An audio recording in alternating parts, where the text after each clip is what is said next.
रेहाना और रवि की शादी के वक्त रवि के पास कुछ नहीं था। रेहाना, तुमने मुझसे शादी करके एहसान किया है। मुझसे ज्यादा तो तुम कमाती हो। अरे तो क्या हुआ, एक दिन आएगा रवि कि तुम खूब पैसा कमाओगे। मुझे तुम पर पूरा विश्वास है। रवि और रेहाना खुद को स्टैंड करने के लिए पूरी मेहनत करते। रेहाना, मैं नौकरी नहीं करना चाहता हूँ। तो कोई बात नहीं, मैं नौकरी करके घर चलाती हूँ, तुम बिजनेस सेट करने की कोशिश करो। एक दिन रेहाना, तुम जानती हो, मैंने जो विज्ञापन बनाने वाली कंपनी खोली थी ना, उसे बड़ी ब्रांड का ऑफर आया है। अब हम लोगों के दिन प्यारे न्यारे हो गए हैं। मैं जानती थी रवि कि एक दिन तुम सेटल हो जाओगे। रवि का काम अच्छा चल जाता है। एक दिन वो रेहाना से कहता है, रेहाना, अब हम लोगों का बच्चा भी हो गया है। बहुत छोटा है वो। उसका ख्याल कैसे रखेंगे हम? कैसे क्या, मैं गांव से माँ को लेकर आ जाती हूँ। नौकरी से हाफ डे ले लिया करूंगी। अभी तो वो छोटा है, स्कूल जाने तक मैं मैनेज कर लूंगी। देखो रेहाना, मैं अब अच्छा कमा रहा हूँ। तुमको नौकरी करके परेशान होने की कोई जरूरत नहीं है। अरे कैसी बात कर रहे हैं, मैं अपनी लगी लगाई नौकरी कैसे छोड़ दूं? और मैंने तो सुना है हम लोगों को कुछ ही महीनों में सरकारी नौकरी मिल जाएगी। सरकारी नौकरी में कितना कमा लूंगी? उतने में तो मैं ड्राइवर रख लूंगा। रेहाना को रवि की बात का थोड़ा बुरा तो लगता है।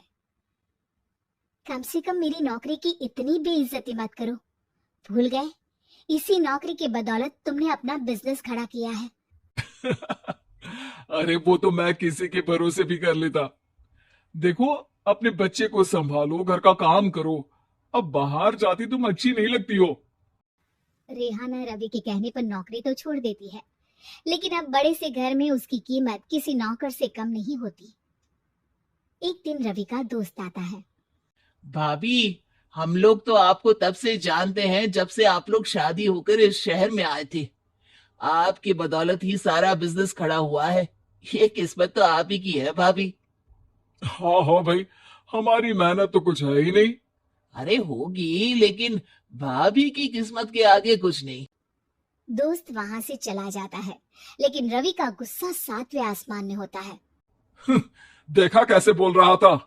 अरे बिल्कुल अच्छा आदमी नहीं है ये। कैसी बात कर रहे हैं आप? प्रशांत भैया तो बहुत अच्छे इंसान है रवि। कैसे उन्होंने हमारे मुश्किल वक्त में हमारा साथ दिया था। अरे था पैसा तो साथ दिया, नहीं तो कौन पूछता है। रवि का व्यवहार पैसा आते ही अलग हो गया। वो बंदे को बंदा नहीं समझता।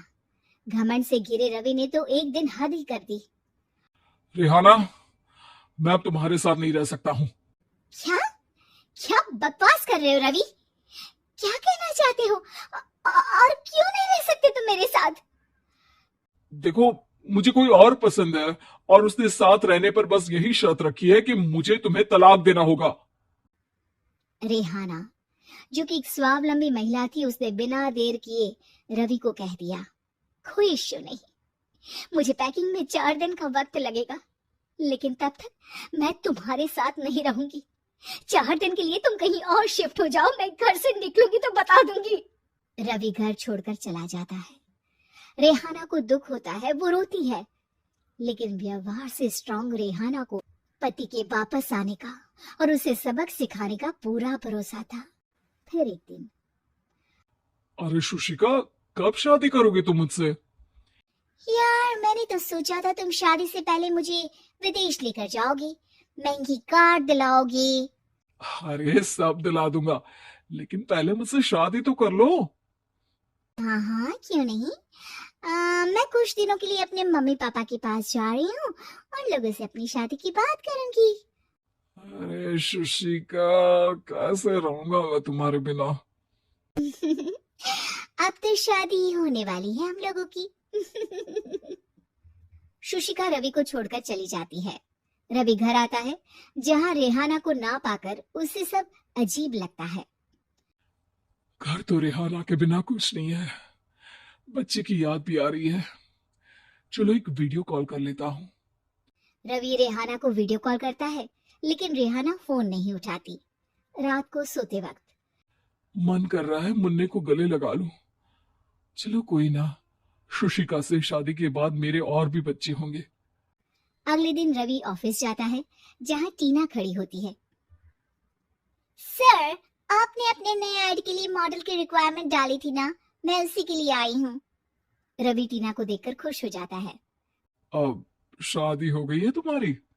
नहीं सर, बस अच्छा सा हैंडसम और अमीर लड़का देख रहे हैं मेरे मम्मी पापा। रवि के दिमाग से तो टीना को देखकर शुशिका का ख्याल भी खत्म हो जाता है। अरे यार, ये लड़की मिल जाए कितनी सुंदर है। शुशिका तो इसके आगे कुछ नहीं है। आ, क्या तुम्हें ऐसा नहीं लगता कि मुझसे मिलकर तुम्हारी ये खोज खत्म हो गई है?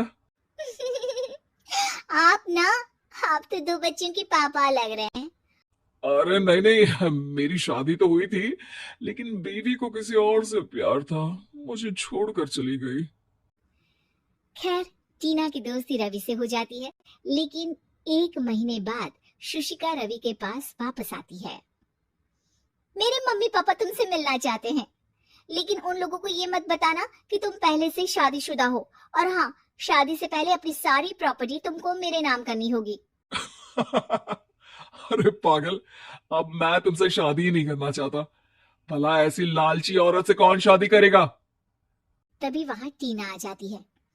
रवि, ये पागल सी औरत कौन है? देखो, तुमने ही कह दिया ना पागल, तो पागल ही है। पता नहीं कौन है, कह रही है शादी कर लो, लेकिन शादी से पहले अपनी सारी प्रॉपर्टी मेरे नाम कर दो।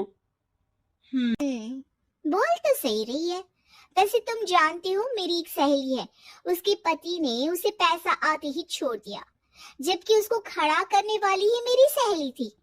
और मुझे भी भरोसा नहीं है। अगर मैं भी तुमसे शादी करूंगी तो तभी जब तुम मेरे नाम अपनी सारी प्रॉपर्टी कर दोगे। अरे हाँ हाँ, क्यों नहीं, बिल्कुल कर दूंगा। रवि और टीना की शादी की तारीख तय हो जाती है। वो अपनी सारी प्रॉपर्टी के कागज लेकर शादी वाली जगह पर पहुंचता है, लेकिन वहां टीना आती नहीं। रवि टीना को मैसेज करता है। कहाँ हो? सॉरी, मैं तुमसे शादी नहीं कर सकती, मुझे तुमसे भी ज्यादा पैसे वाला मिल गया। रवि को गुस्सा आ जाता है। वो गुस्से से सारा डेकोरेशन तोड़ रहा होता है कि वहां रेहाना आ जाती है। सर, क्या हो गया? क्या डेकोरेशन पसंद नहीं आई आपको? तुम यहाँ क्या कर रही हो? मैं यहाँ की डेकोरेटर हूँ। क्या आपको पसंद नहीं आई यहाँ की सजावट? रवि दौड़कर रेहाना के गले लग जाता है। मुझे माफ कर दो रेहाना। रवि रेहाना के गले लग जाता है और रेहाना टीना को थैंक्स का मैसेज करती है।